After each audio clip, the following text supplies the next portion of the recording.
Alright, here we are. Looks like we are live here. Let me see something here. I want to just see one thing. Don't mind me just filling with a few things real quick. Alright. There we go. I think that's what I'm looking for there. Cool. Alright. Hello there. Welcome. I'm Boy. This is my stream. It's a nice Thursday. It's been over a week. Well over a week since the last time I streamed. And I'm not super stoked that it's been that long, but you know. Sometimes that's how it goes. Life gets busy. A lot of stuff going on at work this week. I kind of ran into the unfortunate situation of prior to the Thanksgiving break, everyone at the office was like, no need to worry about meetings or starting new projects right before Thanksgiving. We're all just about to have a break. We don't need to worry about that stuff. And so everything was clear. And then as soon as you get done with Thanksgiving, everyone gets back and everyone's all motivated and they're like, "Oh man, it's we're back here. We gotta hurry up and have this meeting and get all this stuff right the week after Thanksgiving, so that way we can have all the way until Christmas to get done whatever we're trying to get done."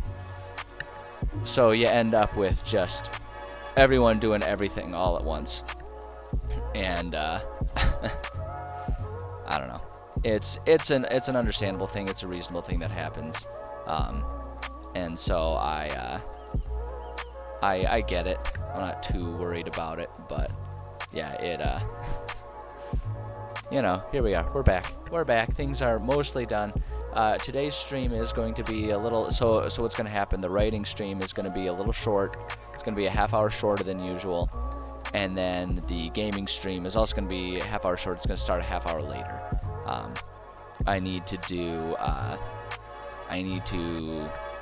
it that way, because I do have another meeting that starts at 1 o'clock my time that I gotta go sit in. So this stream is gonna end. This writing stream is gonna end a little early. It's gonna be a little shorter, and then the video game one is gonna start a little later. It's gonna be a little shorter, but I need to get back to it. I need to get back into it.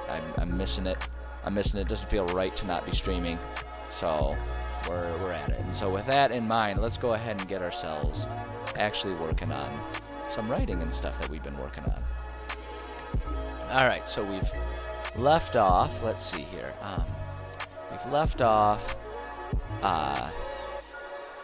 we've been working on this dungeon here, the Lost Tunnels. Just a super brief recap at this stage in our player's journey, right? They've been traveling around. At this point in time, they'll have handled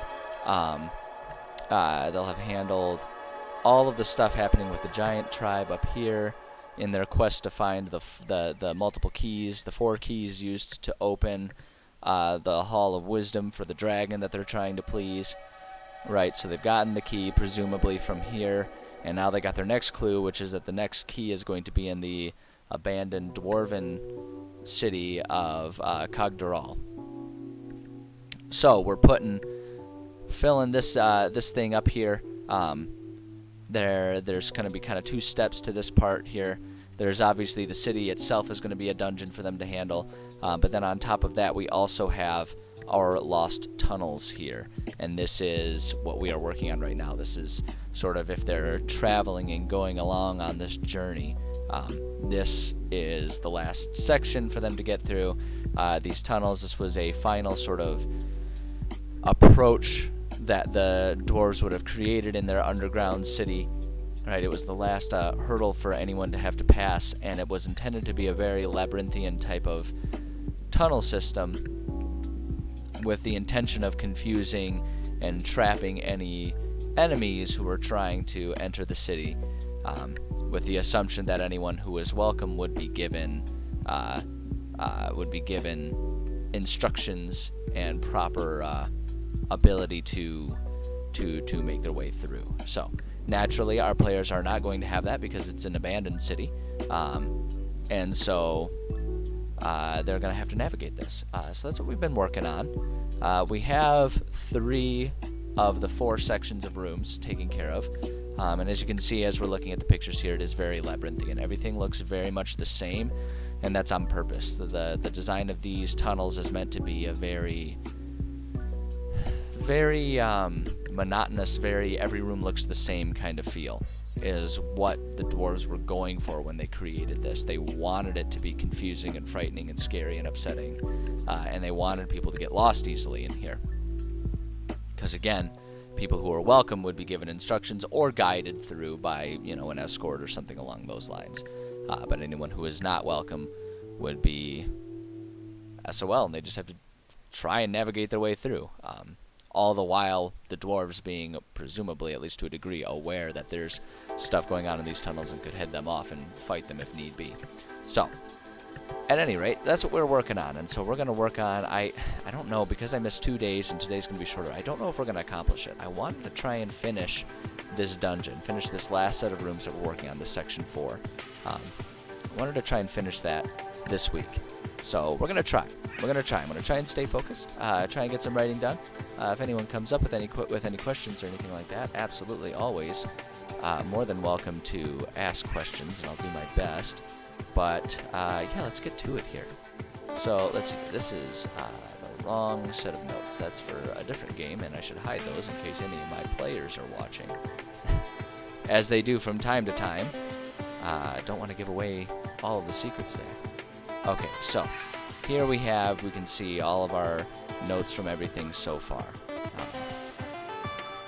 We got good, healthy notes about all of the rooms. Now we got to work on this last section here. So I think, yeah, we've done a fair bit. My voice is cracking there a little bit. I should drink more fluids here. We've done a bit of the groundwork already. You can see we've chosen the monsters that we intend to plant in here. Oh wow, look, my face is really washed out. It's a rare sunny day here where I am. And this time of year it's usually very cloudy, but the sun is coming through my window and it's bleaching me like crazy here. Oh well. So anyway, we've already done a lot of the groundwork. We have sort of selected out, we know how challenging any of our fights should be, we know how challenging any of our skill checks that players are presented with should be. We also know what the final boss battle is going to be around here. And if I'm remembering properly, it took me a minute to try and figure out exactly how I wanted to do those enemies, but we got there, and I think it's going to be good. So now one thing that we do need to do is I want to get our stat blocks put in here for a quick, easy reference. It's always a good idea to have stat blocks and notes about your enemies that you're going to present to your players. It's a really good idea to have those just right in your notes. They're easily accessible enough, especially if you like me, use online tools like I personally use D&D Beyond. It's a pretty common one. I know not everyone's a huge fan of it.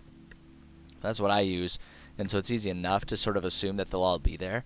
But what I find is if I've got, because I play online with my players, and so I find that if I've got a screen dedicated to our play table, right, our play scene that we're working with, even with 2 monitors, that second monitor is going to get very cluttered, or even that primary monitor, if you try and share it with stuff, is going to get very cluttered if you have a notes page open, a Discord page open, an extra web page open, or if you just have tabs between, your online game and then all of your notes and stuff, and you're flopping between tabs. It gets very clumsy and clunky.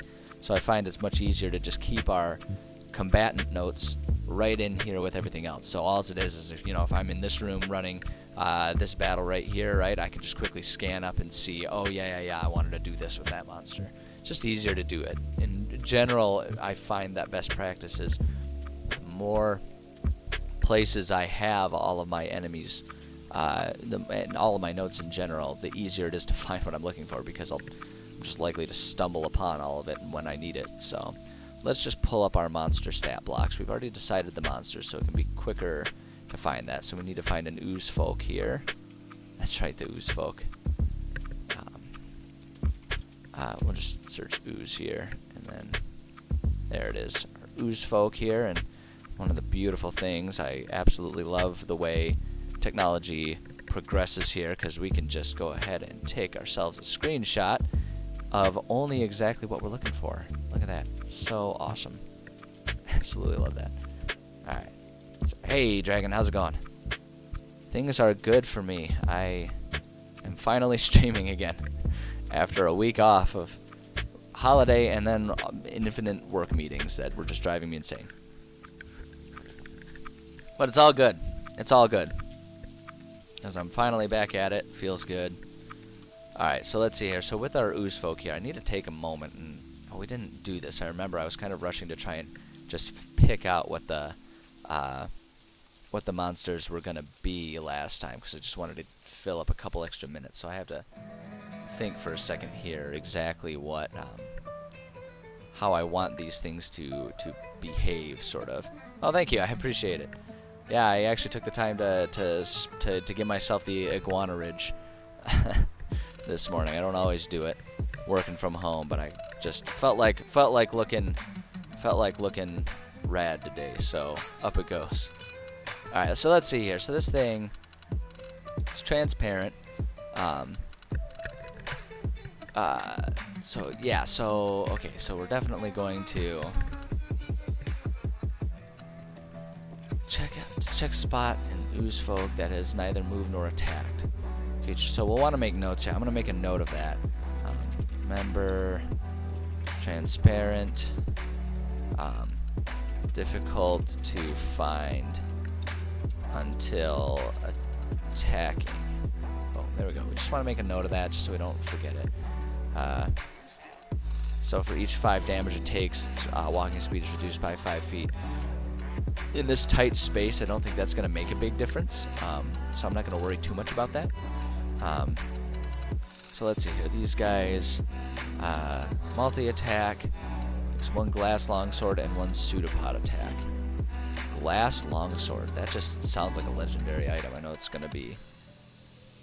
If one is a roll, then it shatters. Okay. Alright, so let's see here. For basic combat behavior for these things, honestly...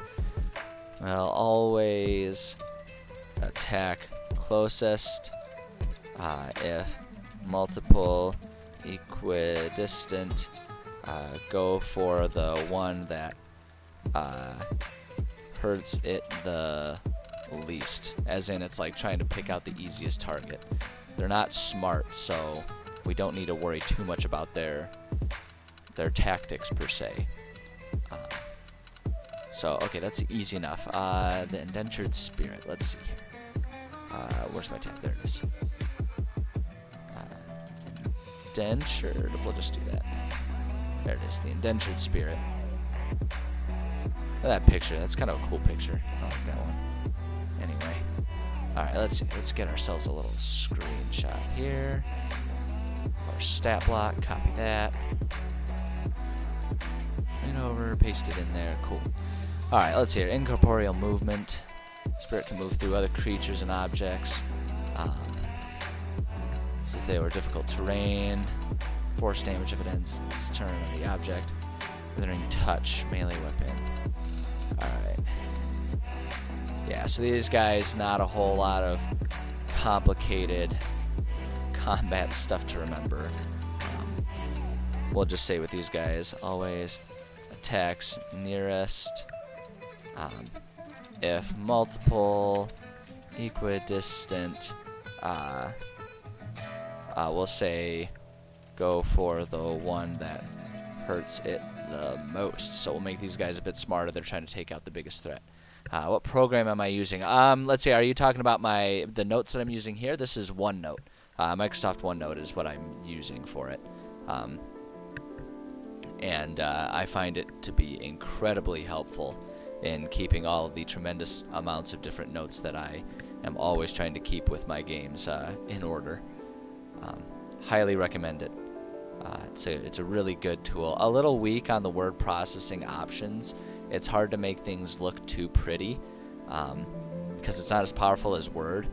But the fact that you can just have an infinite number of pages all just kind of linked together, and the fact that you can link pages, like you can copy, if I were here, I could do copy link to page, and then I could paste that somewhere else. So I can have internal references where it's like, oh, I need notes. Like I have, let's see here. I think I have, I don't know if I have any on this page, but I know there are other pages where it's like I'll have a separate page for a boss that has more detailed notes about their history and behavior. We'll put that in our like foes and friends section. And so I can just put the Cliff Notes version in here, click on it, and it'll bring me to the page that I need. And that's the kind of the biggest thing. The fact that you can have all these tabs, it's easy to find things, and then you can link within it. That's kind of the what really makes this the program of choice for me, personally. Let's see here. Okay, we need a gelatinous cube. Gelatinous. Let's do gelatinous there. Gelatinous cube. Classic monster. Classic monster. You gotta have it somewhere in a campaign. Come on. Alright, let's go ahead and screenshot that. Bring it in here. Paste that in place. Perfect. Okay, so this guy's got a bit more going on here, but mostly it's just lots of detailed notes about the few things that it can do. Cube takes up an entire space. Other creatures can enter the space, but a creature that does so is subject to the cube's engulf and has disadvantage on the saving throw. That's an easy enough one to remember. I don't imagine most players are going to try and actually invade its space. It's more so that this thing will try and invade their spaces, so we have to worry more about the engulf part of it. Transparent. Okay, so this is an important thing to remember. Transparent for the gelatinous cube and for the ooze folk. So if we fill a room with transparent, or with the ooze folk and the gelatinous cubes, we'll have a very easy time kind of setting a trap for players that way. So that's a good thing to remember. Remember transparent. We'll say place with ooze folk, and I'm gonna add a little note up here. We'll say use with gelatinous cube, so that way we can combine them. That's gonna be a really good way to set some traps for our players. So we've got that, and then they have their pseudopod and engulf. It does not have multi-attack, so it can only do one or another. Okay, so we'll say, I think what we'll do with these guys, what'll really put the pressure on the players, because engulf, because engulf can potentially, trap the player and make things difficult for them, or force them to have to escape. I think the way to put the pressure on players when using these guys is going to be use engulf first, and then we'll say if already engulf a player, then use pseudopod on other players in range. So that's what it's going to do. Let's see here. So makes the dex save. If it's successful, it can move out the way. If it fails, it gets engulfed and it takes damage and all that. Becomes restrained. Engulf can't breathe. It is restrained. The start of each of the cube's turns. The cube moves. The engulfed creature moves with it. Okay. An engulfed creature can try to escape, taking an action to make it DC 12. It's within 5 feet of the cube. Does it say anything about how many can be? I wonder if it says how many can be engulfed at once. I don't think it does. Oh wait, here we go. The cube can hold only one large creature or up to 4 medium or smaller creatures inside it at a time. Okay, so use engulf first. We'll try to maximize use of engulfing. If already full, then use pseudopod. There we go. So that'll put the pressure. So if it's going to be picking guys up and carrying them around, that'll be good. I like it. All right, perfect. That's excellent. And then we've got one more, and that's our Durgar Screamer. And 3 of those guys are going to make up our boss battle for this dungeon. And I think that's going to be a good boss battle. I like that. Oops, Durgar. Pull them up here. Where are them Screamers? There it is. Let's see here. Let me just think here, though. It's a construct that uses sonic energy to grind rock, dust, spreading the gossip or plotting against their superiors are trapped within one of these devices. Yeah, so these are run. Yeah, so it's like there are Durgar in there. So that's the one thing I wanted to double check. I thought I remember that it's considered, the Screamer's considered to have a driver with it, but I wanted to make sure that that was the case. So yeah, there's one drill and uses its sonic scream. And the one thing actually though I didn't think about, it's a medium construct. Okay, good. So it's only medium size, so we can still fit in this dungeon. I needed to make sure. I have the tendency to get excited about the concept of one without necessarily thinking about the logistics, which can really disrupt whether it makes sense or not for this, that, or the other enemy to be where I put it. So I'm trying to be better and more attentive about that kind of stuff. Okay, so there's 3 of them here. Let's see here. So multi-attack, I can use that. So we'll just say 3 for the boss battle. All 3 will try to spread out to maximize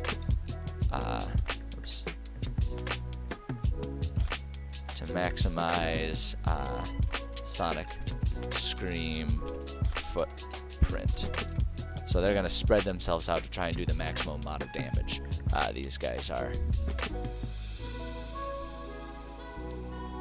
Yeah, I think that'll work perfectly. Okay, so there we've got our enemy notes. That's perfect. Like I say, the big thing there, these guys aren't complicated to. None of these enemies are particularly complicated to run. So I'm not too worried about making sure I remember good tactics. None of them have a whole lot of special things. Like this guy has his Engine of Pain. A creature that attacks a Screamer can target Durgar trapped in it. The attacker has disadvantage on the attack roll. On a hit, deals an extra 2d10 to the Screamer. So that's an important thing to remember. But that's really a strategy for the players to have to think about and remember. So, at any rate, I think that works well. I think that'll be a good set of enemies, and like I say, they're not too complicated to run any of these guys.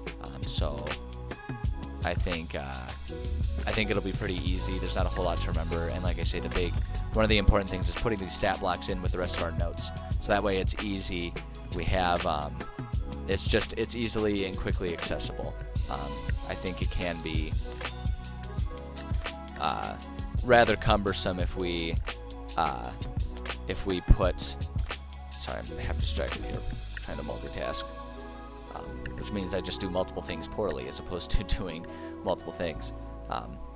But yeah, the more accessible notes are, the easier it is, the less fumbling we do in the middle of a session. So I find it's really good to, even though I could easily access all of this from a tab in I personally use Firefox. I could have it open in a separate tab and have all that stuff, but if I just have all of the stuff there ready to go on the same screen that I can just scroll up for, just a bit easier. It's less cumbersome, fewer windows open, keeps my sort of screen real estate a bit more under control. So okay, so now we do need to just organize this. I've actually modified my template for this, so in future I won't have to do quite this same level of tedious copying and pasting, because it occurred to me, I was like, it's silly, I do the same thing for all of these because it's always the same percentage, and if I changed it I could just copy and paste as needed to, or delete and edit. So I've edited my template. Unfortunately, that will only affect future ones where I, pull up the template again. So, all right. So these are just our long rest risks.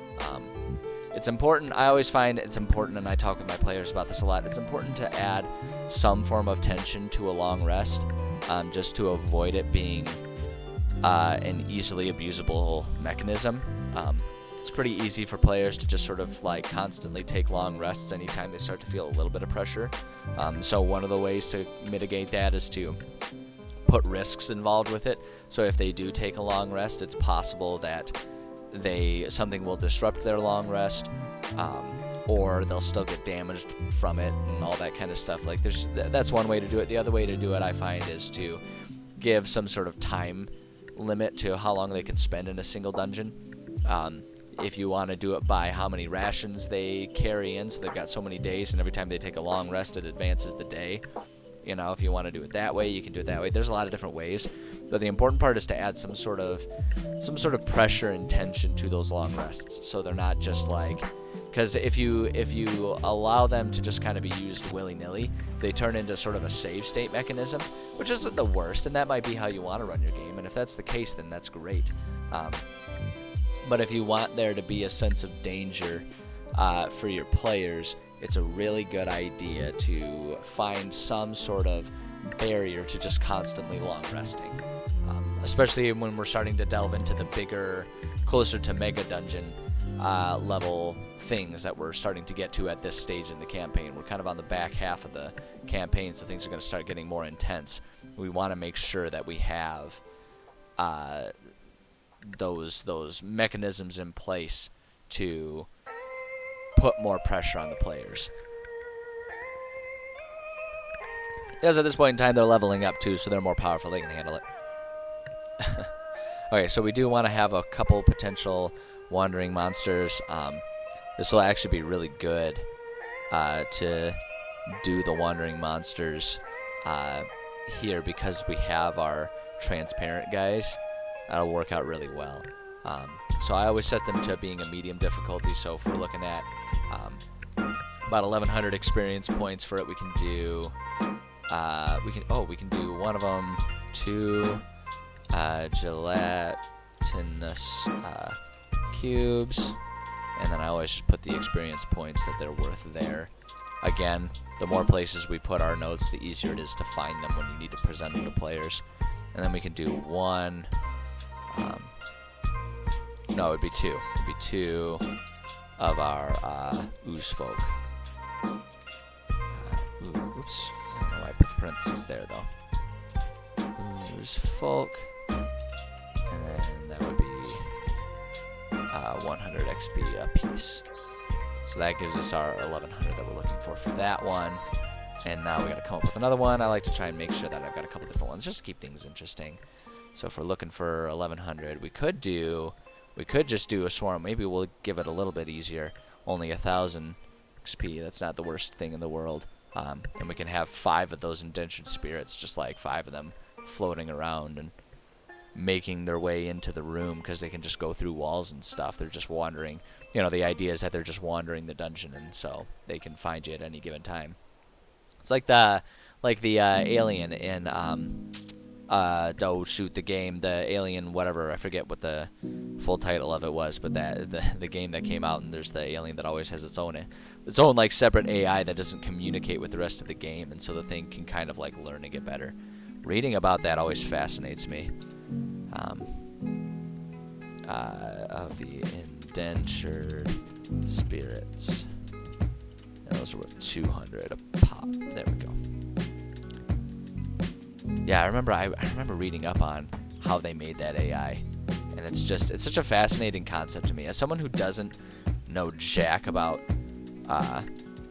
programming and video game production, all that kind of stuff, it's fascinating to me the things that people have figured out how to do with technology.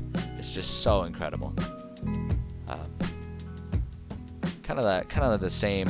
I remember a video where a guy created an AI that could find the most efficient way of beating a Mario level, and it was just because it kept constantly, infinitely trying different button combinations, and every time it made it a certain distance, it would use that one until it maximized all options, and it would just kind of keep doing that, and if it reached a dead end, it would backtrack to like the previous option, and it would just keep trying infinite things until it found the most efficient way to get through a Mario level the fastest. It's really fascinating.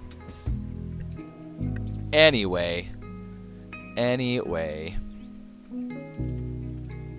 so this is a little tedious to do this. This is another thing that I've fixed up in my templates because I'm predictable and I always do 10 rooms. I like doing 10 rooms per dungeon set, and then modifying the length of the dungeon by changing the number of sets of rooms. But if you do 10 rooms, I find that provides a pretty adequate amount of combat opportunities, of treasure finding opportunities to plop different story bits and everything like that, and then it also gives enough room for the more gamey mechanic parts of D&D, which are the dungeon crawls and all that kind of stuff. I know there are many different types of players. Some of them really like the roleplay stuff, but some people really like just sort of the grindy game mechanic parts of it, so I try to make sure my games provide both of those. Alright, so we've got to do that. So now we have to just sort of assign what all of our different dangers and rewards are going to be. So I need to stand up and I gotta grab my dice here because I always do it randomly. Because we're doing D&D writing, so naturally we have to find some way to add randomness and use our dice in some way, shape, or form. It would just not be right if we didn't do that. So, pull out my dice bag here, get ourselves a set of some dice here. There are a couple things that I do know are going to be done in specific locations, certain things that are already figured out, so we'll make sure and mark those down.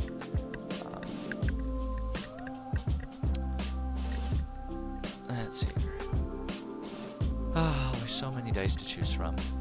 I haven't used these ones in a while. Let's use this set. I'm weird and I insist upon using the same set of dice, even though I have dozens of them and I like them all equally. I always make sure I use the same set at one time just so it matches and looks pretty. Today we're going with our slimy, like yellow lime green ones. I love these dice. Anyway, okay, so let's see here. I know if we look at our map here, we know that our boss battle is going to happen here because this is the last room of the dungeon. So naturally, we're going to have that be the place where they have to eventually, like, because naturally, because there's a couple different ways to approach this room, right? We have to put our boss battle here to make sure they can't just bypass the boss battle. That just would not be acceptable. It would be unacceptable for our players to miss the most important part of this dungeon. So room 4, the danger is 100% going to be the boss battle. There's no getting around that. The booze battle? No. Boss battle. And there might be more notes to add to that, but for now, that's all we need to do. And I've got my fancy little sticky note here I made myself because I always do these random things. I find it easiest to write down all of the stuff that I'm trying to put in, right? All of the things that I've kind of outlined in here that I know go into a set of rooms. So that way I can mark them off, so that way I remember what I've already done. It's just quicker and easier that way. But I do it so much that I have made myself, just on a sticky note, a disposable template of all of those things, so I can maximize the use of a sticky note and not have to destroy a sticky note for every set of of rooms that I do. So just in case you were wondering how cuckoo I really am, it's that cuckoo. It's to the point that I make templates for my templates. Anyway, let's see what kind of dangers and rewards are going to be present for our players in this first room. So the danger, that's gonna, oh, look at that, lucky them. Well, I guess it's not really all that lucky because room number 1 is not the first room they'll be in, it's just the upper left-hand corner room. That's going to be the safe room. No challenge present there. Always include 1 safe room, 1 to give them a breather, and 2 to mess with them because you know they're going to walk in there and they're going to assume there's still a danger. You know they are. All players always do. All players are so paranoid. So paranoid. Alright, and so now the reward, they're going to be, okay, we'll put a lore item of some sort. Started trying to include more reasons to give them just like random bits of lore.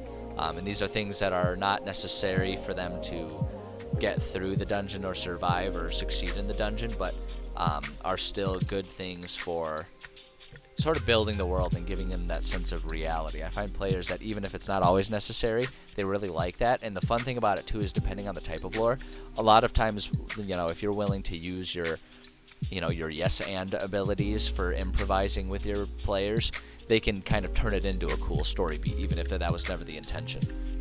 And so sometimes I'll just let them write their own side quests that way. Okay, so we're going on to our next room here. The danger for that one's going to have an easy battle for our danger. Mark it off there. Easy battle. And then the reward that they will be easy battling for. Let's see here. They're just going to find some money in this room. Players love finding gold, so give them all the opportunities in the world to find that gold. Alright, the danger for the next room here is going to be a medium battle, according to the dice. Real simple, easy to figure all these things out. I like leaving it up to chance what the rewards are going to be for, what the rewards and challenges are going to be for a room for the most part, because one, makes it just easier. I don't have to try and think there and plan out detailed things all the time. I don't have to go into a dungeon knowing exactly what's going to be in each room. I can just let fate sort of figure that one out for me. And the other thing that's nice about it too is it kind of turns it into a creative writing exercise, right? If I kind of give myself the assignment of, okay, well this room has to have this element in it, then I have to come up with some sort of reason for it to be there, or I have to find some sort of way to make it make sense. So I find that is it's kind of a fun way to keep it fun and interesting and different for me, rather than always just doing the same patterns, right? Because we always fall into our same patterns. So this adds that little bit of variation, that little bit of challenge into it, just to keep it fresh and exciting. All right, serendipitously, the dice have decided that there is no reward in room 4, but that makes perfect sense, because what's going to happen with this one is they're going to fight the screamers, and because of all of the noise that the screamers will be making, it will call the attention of a lot of other Duergar within the city, who will then show up and capture players. So they can't really avoid being captured in this one, 100% railroady. But the fact is they wanted to go into the city anyway, so it's going to be. I guess I'll amend that. They're not required to get captured. If they do find a way to get out, they can try and sneak their way through the city. And so we'll have to think about, and that would require a lot of yes-anding to help them figure out their thing. But ultimately, it's the same. Whether they're captured or not, ultimately what's going to happen is they're going to be able to learn from the leader of the Duergar, right? Because they'll be imprisoned and brought to the leader and all that kind of stuff. And they're going to learn from that guy where their goal is. Because the idea is when they're captured, they can cut a deal with the guy who's like, hey, you're brave adventurers, you seem pretty strong, you got through those tunnels. Well, you came here for something, tell me what it is, and if the players will let them know that it's the key, or like however they figure it out. If they then tell the Duergar they're looking for that key, he'll be like, oh, I know where that key is. It's pretty dangerous to get there, but I'll give you instructions. If you go get it, and then, clear that route out, because there's a lot of other treasure there. If you do that so we can have access to that treasure, we'll let you go. And so that's kind of the deal that they can cut, and that's how we're going to do it with them. And so if they do avoid getting captured, then they can just sort of like stealth their way to do it and figure it out, and then, hey, they've got more treasure for them if that's what they want to do. But anyway, long story short, that's why it makes perfect sense for that room to be empty, because really that boss battle, one way or another, is going to result in them just progressing into the city itself. So there doesn't really need to be a reward. The reward is moving beyond. So look at that. The dice were on the same page as me. How about that? How many of us can say that the dice were on the same page as us at any given time? They always seem to be pretty willing to go against us. All right. Room 5 is going to be an easy battle. And then the reward for it is going to be more potions here.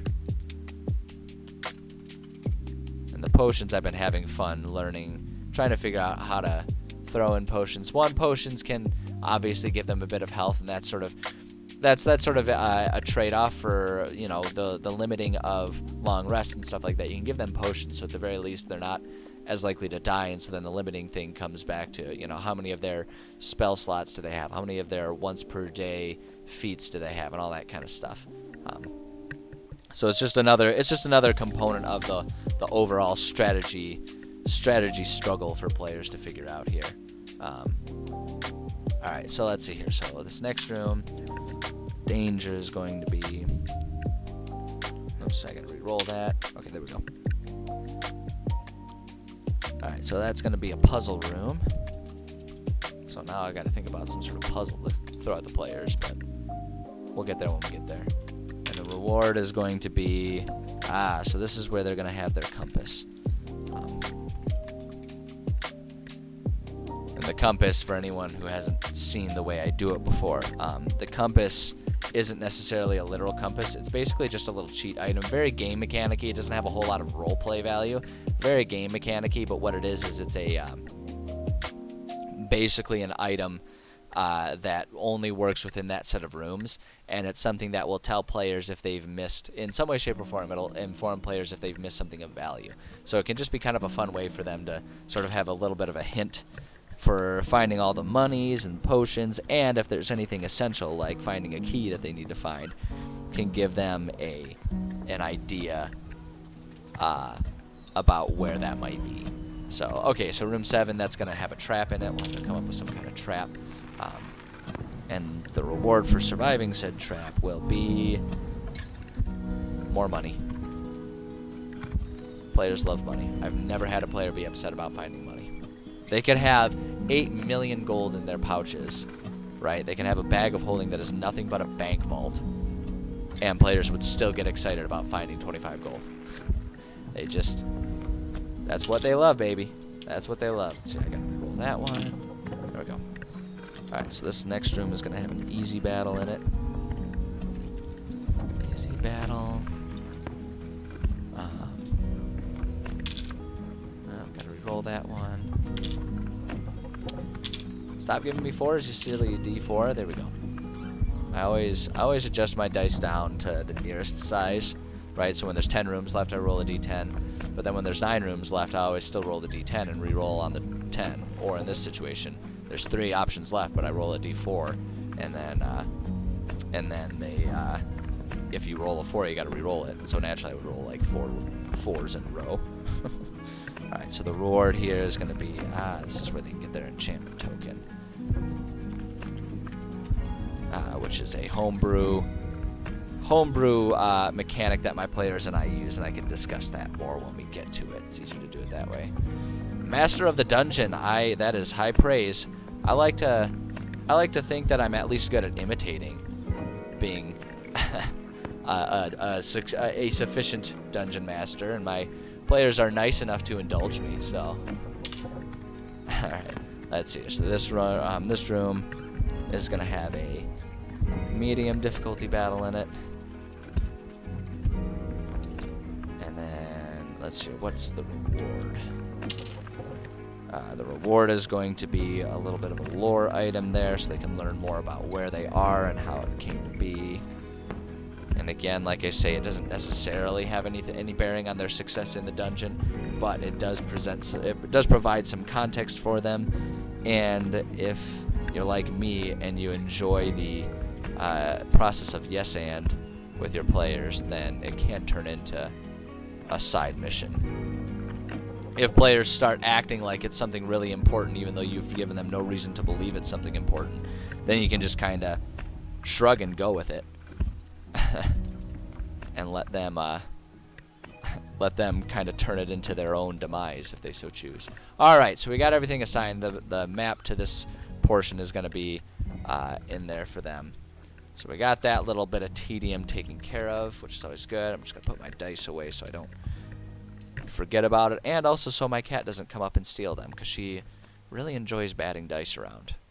So I wouldn't put it past her to come up here and try and nab them if I'm not paying attention.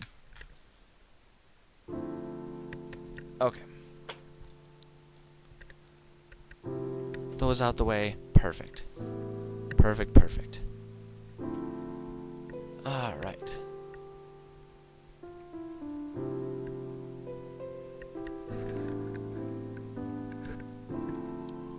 There. Okay, I think that takes care of all of the tedium that we needed to do, all of the sort of foundational framework type stuff we needed to do for this last section of this dungeon. So now we get to fill up the rooms. This one's going to be easy. Alright, so this is a safe room. There's no dangers in here. And this room is up in this corner, right? So we're working on this one here. So we'll just give them a little bit of a description, and then there's nothing in here. So a description can be something like, I don't know, as you open the door and enter the room,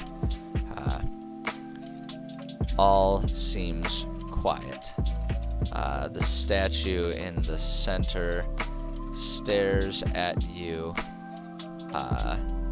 silently as the cold underground air presses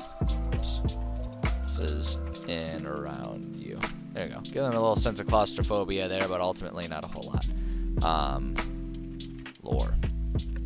So the lore I've been going with for this dungeon, because this dungeon is one that was originally this dungeon was originally part of a dwarven city that was then abandoned and then taken over by Duragar.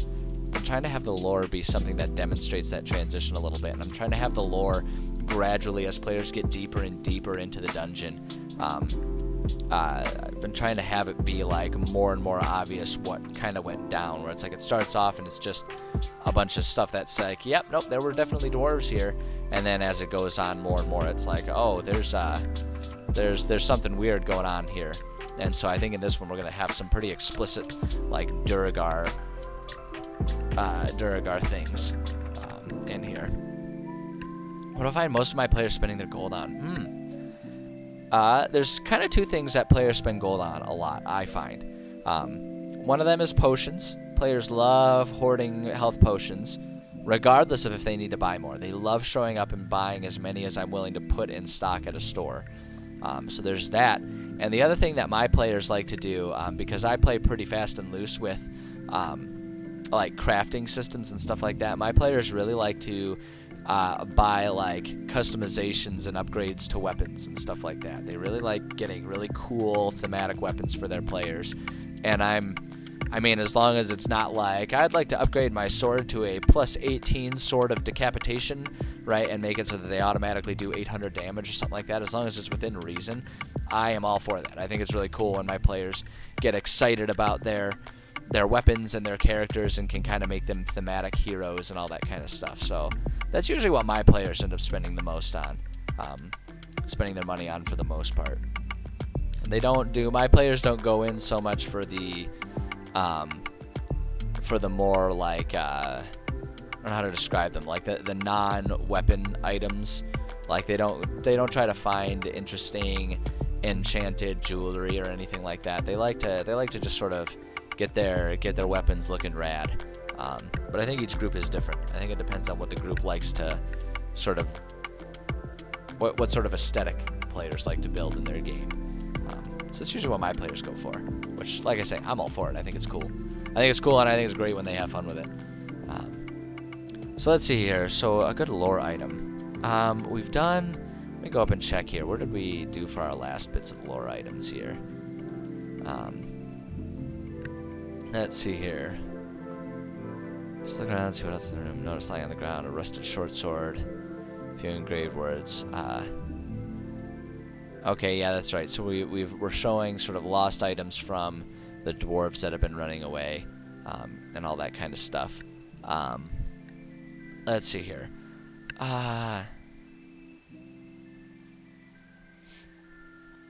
Let's see here. The screamer isn't very helpful. I'm trying to remember. It's undercommon. That's what the Duergar speak. So let's see here. We'll say carved into the base of the statue. Oops. Statue in this room.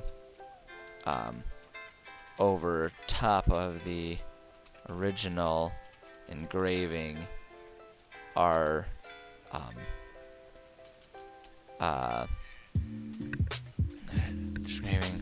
a few words in an uncommon language, and then we're gonna put in a DM note here. We'll say, actually, wait, hold on. Language is undercommon. If nobody can speak, see 14 history to recognize what language it is.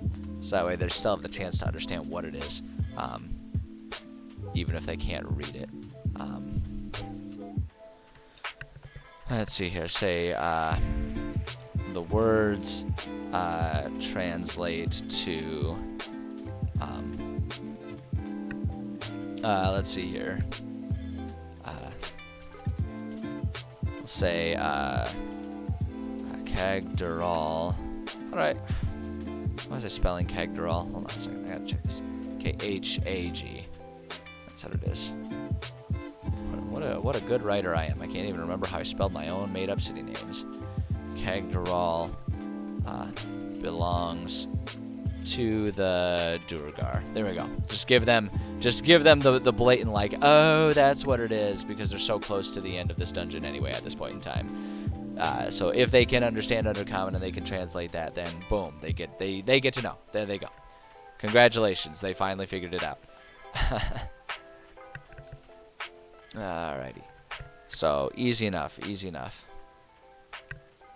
What other consumables do I typically have? So the way I like to do potions, the way I typically do it is within a dungeon, I like to try and have some consistency to what type of enemies are going to be there. So in this dungeon, we have a lot of like ethereal spirit type of creatures, you know, a lot of incorporeal things like that, and then we have a lot of oozes. With the final thing being they're going to run into some Duergar. But up until then, it's pretty much oozes and spirits. So because of the oozes being really common, there's going to be a lot of potential for different like poison and acid type damages. So what I'll try and do is have potions that can be sort of like specifically tailored to that type of danger. In general, in dungeons, I like to, because I can do that thematic, there's going to be like one type of damage or effect that is likely to be impacting players beyond just your standard, you know, getting hit with a mace or whatever. So I find it to be best to have the potions somehow related to that theme. It makes it interesting for players. It makes it so that I can be a little less gentle with those effects, particularly when we're talking about things like paralysis, right, or petrification, things like that can be a lot more permanent, different curses and stuff like that.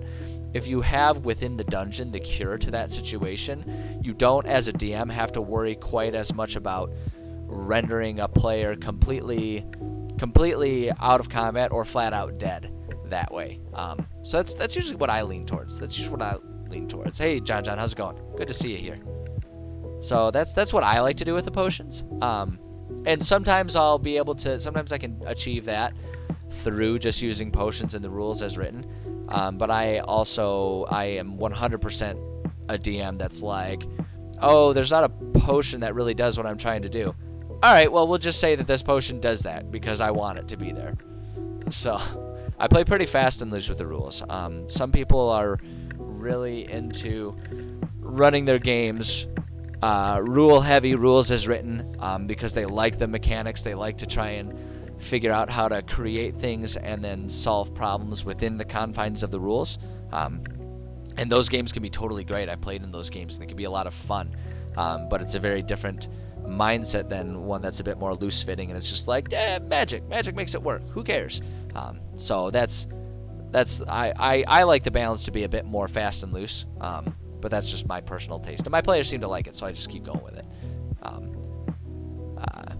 Oh, you started using the enchantment tokens. Yeah, players. I'm glad your players are loving it. Absolutely, you're welcome. Glad someone else is using it and liking it. I love that system. My players are really excited. They finally got out of the dungeon they've been in, and they've been in the dungeon that they've been in for a long time, and so they have a lot of. They've collected up a couple of tokens and stuff, and so they're excited to be back in the city so they can do some research and start working on some crafting of items. I've got a lot of them. All of them are working on some sort of crafting project at this point in time, so they're really excited to see what kind of success they'll have, and I'm pumped about it too. It'll be good. It'll be good stuff. Lewis is a lot better. Does it adapt to the players? I'm going to be honest with you, man. What you're saying is going straight over my head. I have no idea what you're talking about. You might have to simplify it for me. I don't know what Lewis is. Let's see here. Okay. Let's see here. Okay, so we're going to put an easy battle here for our players. So for our experience, that's going to end up being about 550 experience points. Could just throw a gelatinous cube and an ooze folk in there. I actually think that'd be kind of fun. Open it up with that. So 550 XP. Actually, wait, hold on. There we go. That 1x gelatinous cube. Oh, gotcha. You're doing speech to text. Okay, yeah. Loose. That's what I lean towards. That's what I prefer. But like I say, I've played games that are much more rule heavy, and they have they can be fun. I think it depends on how it's run, and I think it also depends on how. Well, I guess it's not an also. It's like how it's run in terms of how well the DM is at presenting the necessary options for players within those confines of the rules. I like running things a bit more loose because that way I can just be a bit more conceptual and I don't have to worry about regimenting and writing down 7 different possible solutions and hoping the players find one of them. That's my preferred approach to it. But yeah, I think... and like the thing is too is like I think you'll see in games like Pathfinder and stuff like that, some mechanics, some game systems really are just designed to be rule heavy. So a lot of it can also just depend on which system you're playing. D&D 5e, which is what I play primarily, is intended to be a lot more loose. They say right there in the rule book, like, hey, here's the rules. Throw them out the window if you want. Make sure you're having fun with your friends, and that's what matters. So it's like it's much more designed to be a group storytelling activity that rather than necessarily a tight regimented rule system. But I think there's value in all of it, and I think, like I say, it really like what makes a good game is much more dependent on who the DM and players are and how well they work together and mesh together to create a fun experience for each other. I think that's a much more important aspect of it. But there's a million different ways, and none of them are more right or wrong than the other. Okay, I gotta describe. Oh, you know what we didn't do? We didn't actually put in any of our designs for this room. These rooms are pretty simple and easy to figure out. I just gotta make sure I'm not reusing any of my any of the statues, because I want every room to have a different statue. So if anyone is attentive enough, if any of the players are attentive enough to pay attention to what's in the rooms, they'll notice that each statue is different. And the idea is like that can be used for a navigational thing. Not super important for players, because they always have the bird's eye view, so they always kind of know where they are in relation to the rest of the dungeon. But that doesn't mean we can't make it nice and thematic for the sake of making sure our players have a fun, interesting game. Okay, hold on. I gotta look through all these. I really wish I could organize this a bit better so I could have a more clear view of which statues I've used and which ones I haven't. Alright, I think I'm pretty sure I used that one. Yeah, that's that one there.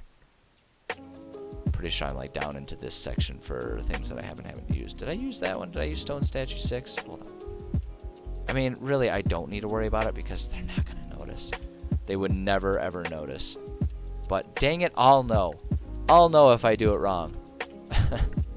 So I got to get it right. Okay, I think I've used that one, but I know I have not used, I did not see this one. We haven't used this one yet. Let's see here. Let's see here. Yeah, it's true. It's true that like the rules lawyer type of players do tend, they're much more commonly the min-maxing type. And I personally don't prefer that in my games. But like I say, I'm not going to sit here and call that out because I think there are plenty of people that's what they like. They like doing that with the games. It's the same as like players who sit there and examine the stats on every weapon in Call of Duty, right? Or examine the stats on every character archetype and weapon in Dark Souls or something like that. Some people are just really into that. And I'm not going to be the one to sit here and try and convince them that's wrong, because you know what? If that's what they have fun doing, then great. As long as they find a group of like-minded players, then by God, what is it? What does it even matter to them what my opinion of it is? I don't prefer that style of gameplay, but I don't know. I just want people to play. I just want people to play D&D in general and have fun with it, so that way the game keeps growing in popularity and we keep getting more fun stuff to use for ourselves with it. More source guides, more different rule sets, more rule systems, all that kind of stuff. I love it. I love it. It's like the gluten-free effect, right? Where it's like, because so many people are obsessed with the concept of gluten-free without really understanding it, there's a lot of people that follow that diet unnecessarily. And so it can be eye-roll inducing, but the flip side of it is, because it's so chic and in vogue right now, there's been just this huge influx of actual good gluten-free food for the people who actually need it. So it's like, I mean, I guess if people want to restrict their diets that way, just for their own personal reasons, who am I to give a crap? And hey, you know what? More good food for the rest of us. So great. That's my hot take. Or rather, practiced intentional avoidance of a hot take. Okay, let's see here.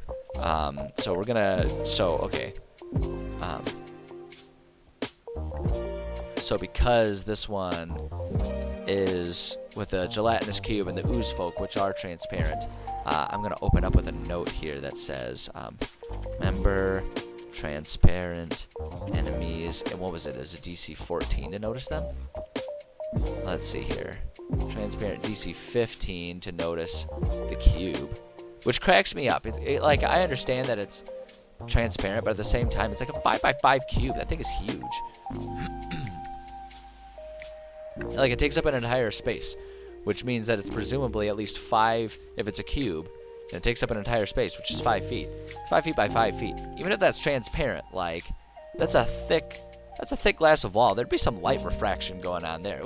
You'd notice, but hey, they wrote it, and so I'm gonna go with it because it helps me screw with my players. All right, remember transparent enemies. DC 12 for ooze. Where's it? Ooze folk. DC 15 for cube. And then we can just leave it at that there. We don't really need to do anything else. We can go up and refer to it if we need to. Cubes are always fun to force players to go a certain way. Yeah, they can be a really good roadblock where it's like, at the very least, it makes them have to earn going whatever direction the cube is blocking. Like, they really have to work for that one. I feel you. All right, so we'll say walking into this room,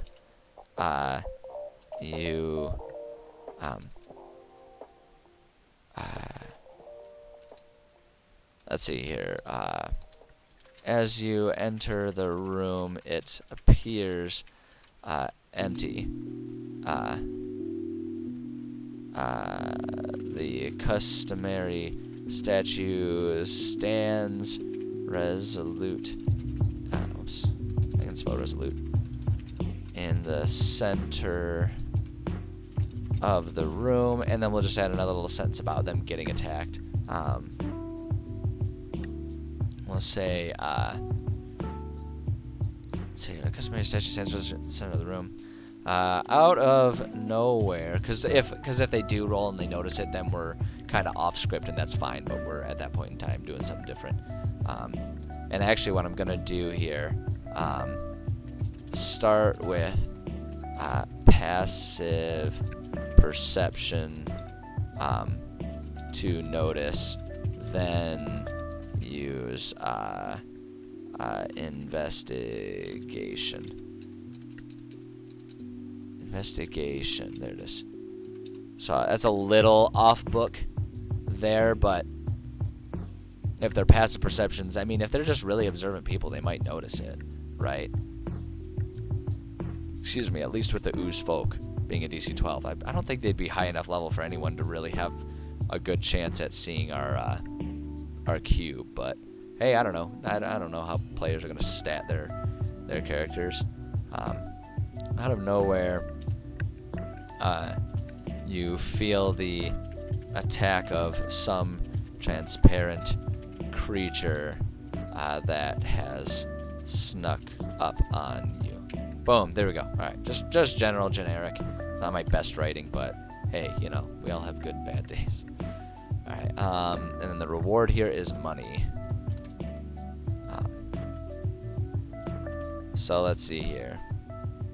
Okay, we gotta just come up. We'll use our loot gen tool, but we'll say as the structure holding the ooze creatures gives way and the slime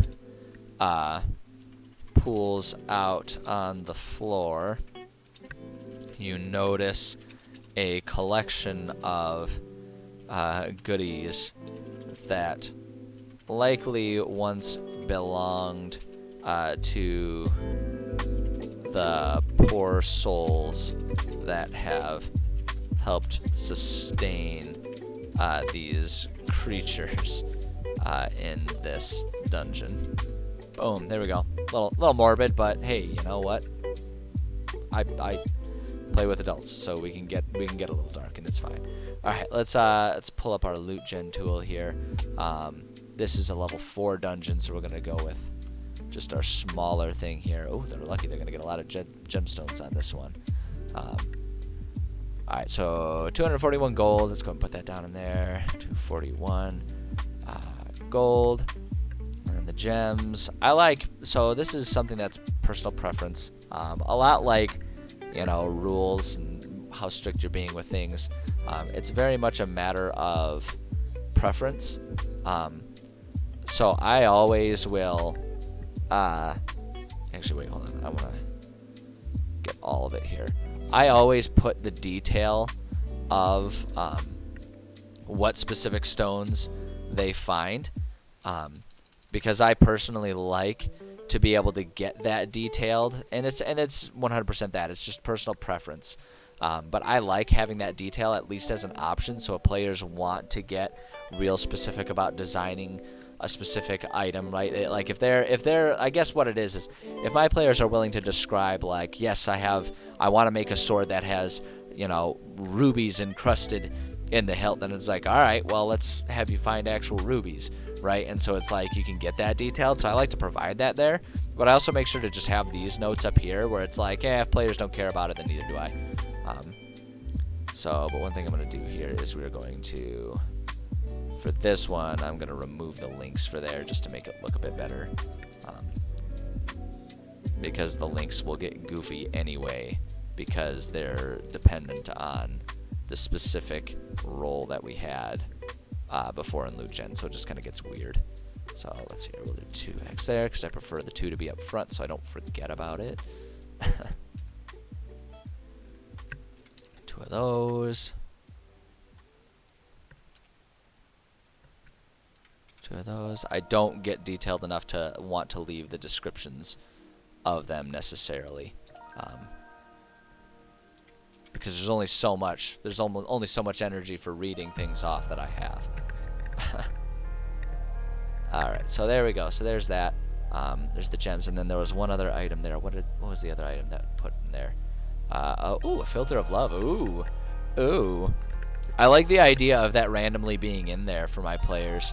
It's going to be a really, really random thing for them to find and wonder why that was in there.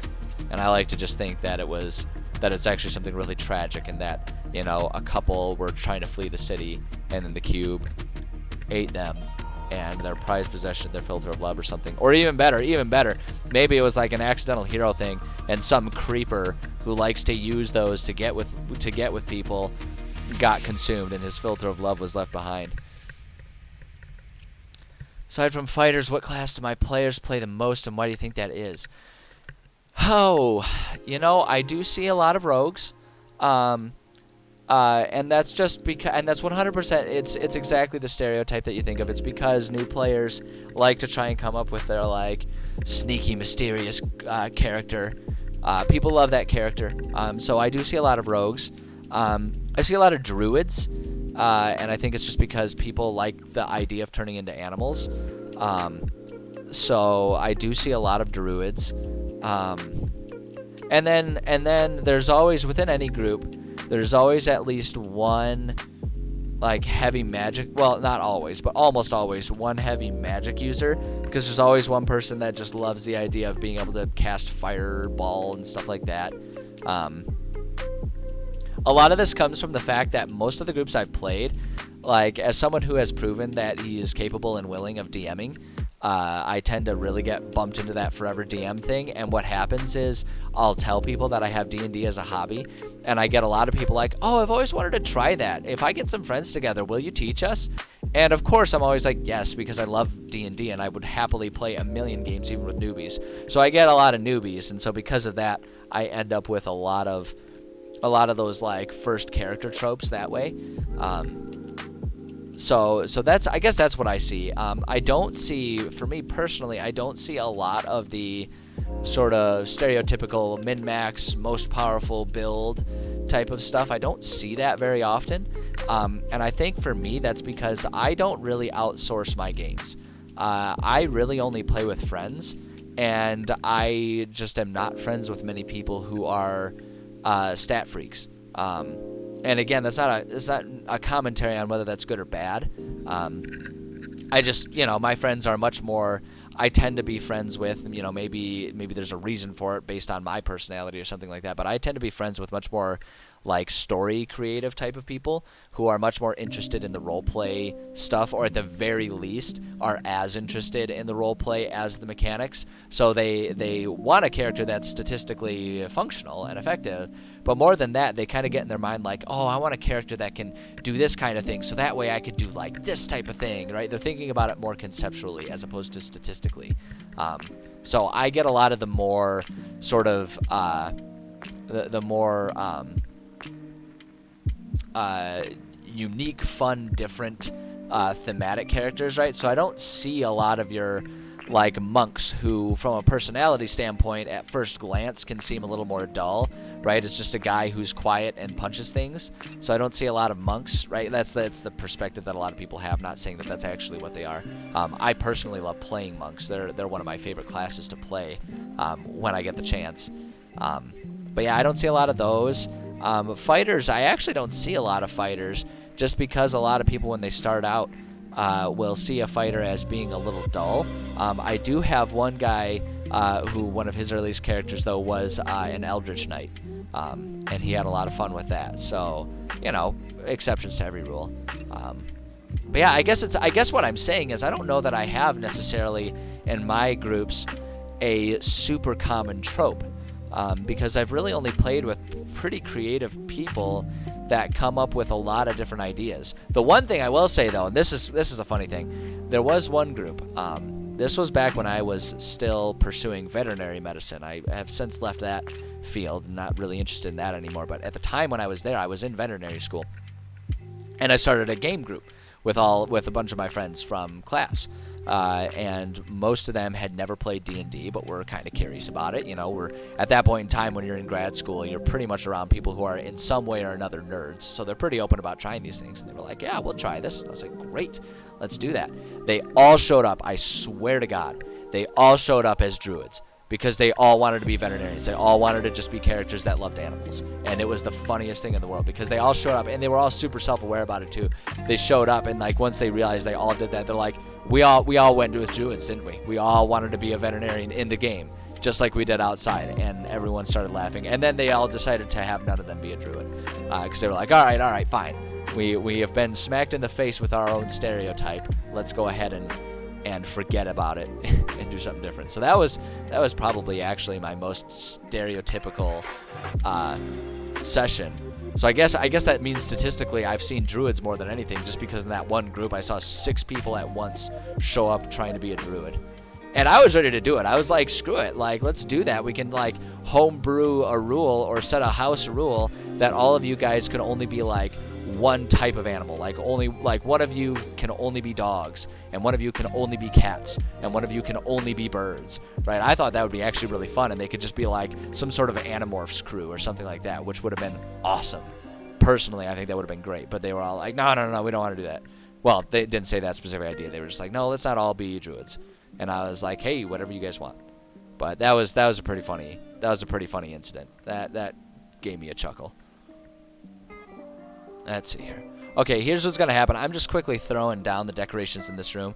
I need to end this stream in like a minute or two here, because tragically, I have a work meeting that I have to sit in on. There we go. That's good. So we got a couple rooms done, and we got a lot of the foundation that we need to finish off this section done. So I don't know if I'll finish this tomorrow like I had hoped. There's still a lot to go here, but hey, you never know. Maybe I'll be on a roll. We'll see. At any rate, what's going to happen here is stream's about to end. I got to go. It's a little earlier than usual. Usually I'd go another half hour, but hey, got to pay the bills. So I'm going to do that. And then I am still going to do my video game stream today, and that's going to happen a half hour later. So normally this stream would run till 1:30 my location, and then I would pretty quickly after that start up the video game and go for 2 hours there. Video game is going to start up at 2 o'clock. That's Eastern time zone. So about an hour from now, I'll do video gaming, and it'll be a little bit shorter. But that's what's going to happen today.